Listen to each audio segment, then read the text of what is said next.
Chapter 31. I have made a covenant with my eyes. Why then should I look upon a young woman? For what is the allotment of God from above, and the inheritance of the Almighty from on high? Is it not destruction for the wicked and disaster for the workers of iniquity? Does he not see my ways and count all my steps?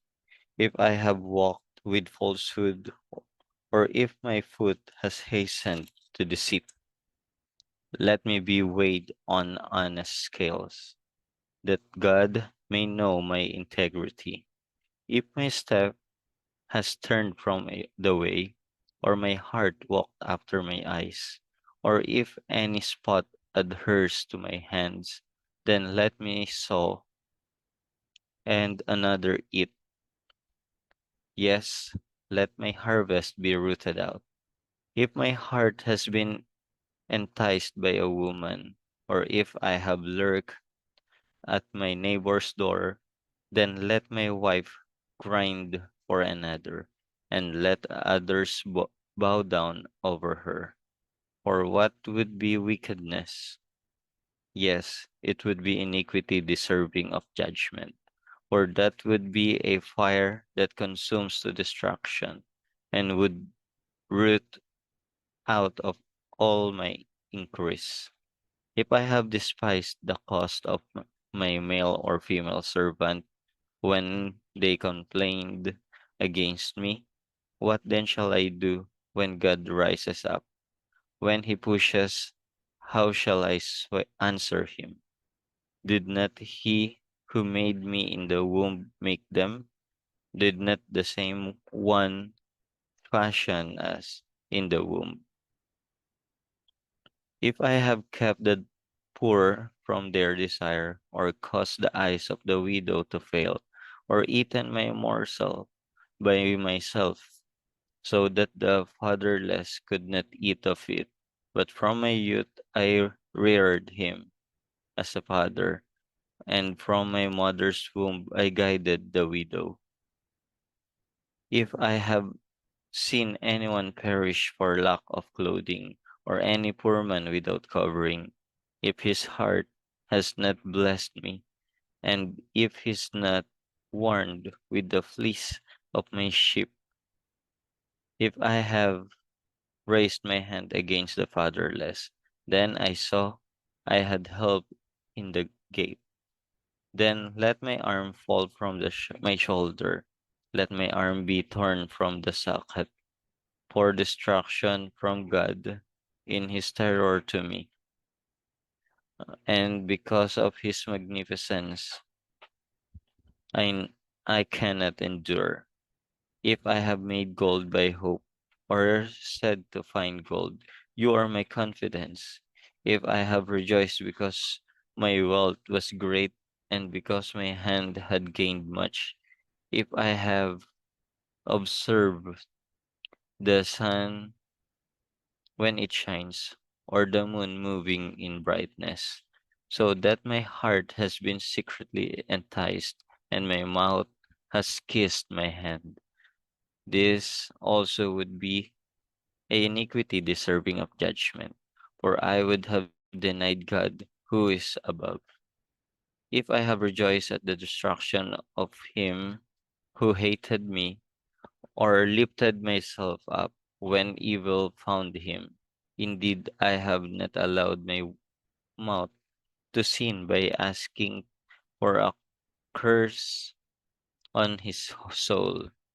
If the men of my tent have not said, who is there that has not been satisfied with his meat? But no sojourner had to lodge in the street, for I have opened my doors to the traveler. If I have covered my transgression as Adam, by hiding my iniquity in my bosom, because I feared the great multitude, and and dreaded the contempt of families, so that I kept silence and did not go out to the of the door. Oh, that I had one to hear me, He's my mark. Oh, that the Almighty would answer me, that my prosecutor had written a book. Surely I would carry it on my shoulder and bind it on me like a crown. I would declare to him the number of my steps. Like a prince, I would approach him. If my hand cries out against me, and its furrow whiff together, if I have eaten its fruit without money, or caused its owners to lose their lives, then let these tails grow instead of wheat, and weeds instead of barley. The words of Job are ended. Chapter 32. So these three men ceased answering Job because he was righteous in his own eyes. Then the wrath of Elihu, the son of Barachel the Buzite, of the family of Ram, was aroused against Job. His wrath was aroused because he justified himself rather than God. Also against his three friends, his wrath was aroused because they had found no answer and yet had condemned Job. Now, because they were years older than he, Elihu had waited to speak to Job. When Elihu saw that there was no answer in the mouth of these three men, his wrath was aroused. So Elihu, the son of Barachel the Buzite, answered and said, I am young in years, and you are very old. Therefore I was afraid, and dared not declare my opinion to you. I said, age should speak, and multitude of years should teach wisdom. But there is a spirit in man, and the breath of the Almighty gives him understanding. Great men are not always wise, nor do the aged always understand justice. Therefore I say, listen to me. I also will declare my opinion. Indeed, I waited for your words. I listened to your reasonings while you searched out what to say. I paid close attention to you, and surely not one of you convinced Job or answered his words. Lest you say, we have found wisdom. God will vanquish him, not man. Now he has not directed his words against me, so I will not answer him with your words. They are dismayed and answered no more. Words escaped them, and I have waited because they did not speak, because they stood still and answered no more. I also will answer my part. I too will declare my opinion, for I am full of words. The spirit within me compels me. Indeed, my belly is like wine that has no vent. It is ready to burst like new wineskins. I will speak, that I may find relief. I must open my lips and answer. Let me not, I pray, show partiality to anyone, nor let me flatter any man. For I do not know how to flatter, else my Maker would soon take me away. Chapter 33. But please, Job, hear my speech, and listen to all my words. Now I open my mouth, my tongue speaks in my mouth. My words come from my upright heart. My lips utter pure knowledge. The Spirit of God has made me, and the breath of the Almighty gives me life.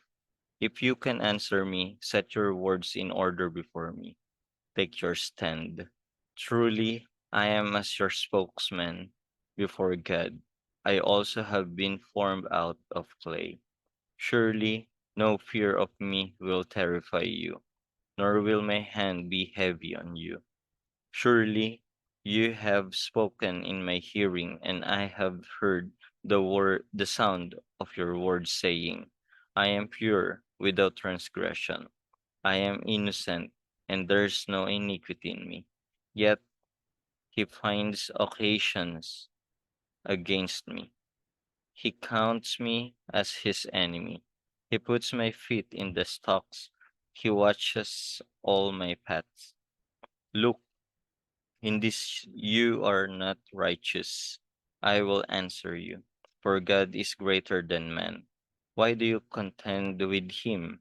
For he does not give an accounting of any of his words. For God may speak in one way, and in another, yet man does not perceive it. In a dream, in a vision of the night, when deep sleep falls upon men, while slumbering on their beds, then he opens the ears of men and seals their institution for other order to turn men from his deed and conceal pride from men. He keeps back his soul from the pit and his life from perishing by the sword. Man is also chastened with pain on his bed, and with strong pain in many of his bones, so that his life abhors bread, and his soul succulent food,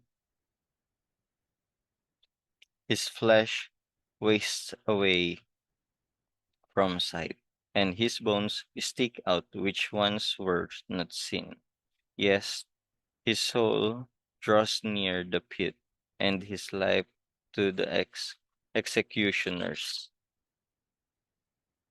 If there is a messenger for him, a mediator, one among 1,000, to show man his uprightness, then he is gracious to him and says, deliver him from going down to the pit, and have found a ransom. His flesh shall be young like a child's. He shall return to the days of his youth. He shall pray to God, and he will delight in him. He shall see his face with joy, for the restores to man his righteousness. Then he looks at men and says, I have sinned and perverted what was right, and it did not profit me. He will redeem his soul from going down to the pit, and his life shall see the light. Behold, God works all these things twice, in fact, 3 times with the man to bring back his soul from the pit, that that he may be enlightened with the light of life. Give ear, Job, listen to me. Hold your peace, and I will speak of. If you have anything to say, answer me. Speak, for I desire to justify you. If not, listen to me. Hold your peace, and I will teach you wisdom. Chapter 34. Elihu further answered and said, hear my words, you wise men. Give ear to me, you who have knowledge. For the ear tests words, as the palate tastes food. Let us choose justice for ourselves. Let us know among ourselves what is good. For Job has said, I am righteous, but God has taken away my justice. Should I lie concerning my right? My wound is incurable, though I am without transgression. What man is like Job, who drinks corn like water, who goes in company with the workers of iniquity, and walks with the wicked men? For he has said, it profits a man nothing that he should delight in God. Therefore listen to me, you men of understanding. Far be it from God to do wickedness, and from the Almighty to commit iniquity. For he repays man according to his work, and makes man to find a reward according to his way. Surely God will never do wickedly, nor will the Almighty pervert justice.